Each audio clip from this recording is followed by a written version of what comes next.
അമേരിക്കയിൽ ജോലി ആഗ്രഹിക്കുന്ന ലോകമെമ്പാടുമുള്ള പ്രൊഫഷണലുകൾക്ക്, പ്രത്യേകിച്ച് ഇന്ത്യൻ IT മേഖലയിലുള്ളവർക്ക് അത്ര ശുഭകരമല്ലാത്ത വാർത്തകളാണ് പുറത്തുവരുന്നത്.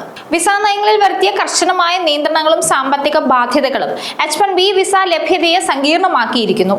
അപേക്ഷകരുടെ എണ്ണത്തിൽ വർധനവുണ്ടാകുന്നുണ്ടെങ്കിലും വിസ അനുവദിക്കുന്ന കാര്യത്തിൽ വലിയ ഇടിവാണ് രേഖപ്പെടുത്തിയിരിക്കുന്നത്. ഡൊണാൾഡ് ട്രംപ് ഭരണകൂടം നടപ്പിലാക്കിയ പുതിയ പരിഷ്കാരങ്ങളും പരിശോധനാ രീതികളും വിദേശ തൊഴിലാളികൾക്ക് അമേരിക്കയിലേക്കുള്ള വഴി കഠിനമാക്കുന്നതാണ്. നിലവിലെ കണക്കുകൾ പ്രകാരം കഴിഞ്ഞ 5 വർഷത്തിനിടയിലെ ഏറ്റവും കുറഞ്ഞ വിസ അംഗീകാര നിരക്കാണ് ഇപ്പോൾ റിപ്പോർട്ട് ചെയ്യപ്പെട്ടിരിക്കുന്നത്. അമേരിക്കയുടെ താൽക്കാലിക വർക്ക് വിസയായ H-1B വിസ വലിയ മാറ്റങ്ങളുടെ കാലഘട്ടത്തിലൂടെയാണ് കടന്നുപോകുന്നത്.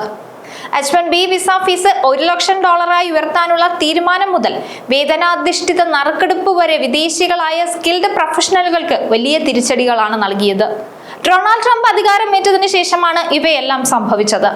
അതേസമയം 2025 സാമ്പത്തിക വർഷത്തെ H-1B വിസ വാർഷിക റിപ്പോർട്ട് പുറത്തു വന്നിരിക്കുകയാണ്. 2024 ഒക്ടോബർ 1 മുതൽ 2025 സെപ്റ്റംബർ 30 വരെയുള്ള കാലയളവിലെ H-1B വിസയുടെ കാര്യങ്ങൾ എന്തൊക്കെയാണെന്ന് ഓരോ പ്രവാസികളും അറിഞ്ഞിരിക്കണം. 2025 സാമ്പത്തിക വർഷം H-1B വിസ ലഭിക്കുന്നതിനായുള്ള അപേക്ഷകരുടെ എണ്ണത്തിൽ വർധനവുണ്ടായെങ്കിലും വിസ അനുവദിക്കുന്നതിൽ വൻ കുറവ് രേഖപ്പെടുത്തിയിരിക്കുന്നതെന്നാണ് പുതിയ കണക്കുകൾ വ്യക്തമാക്കുന്നത്.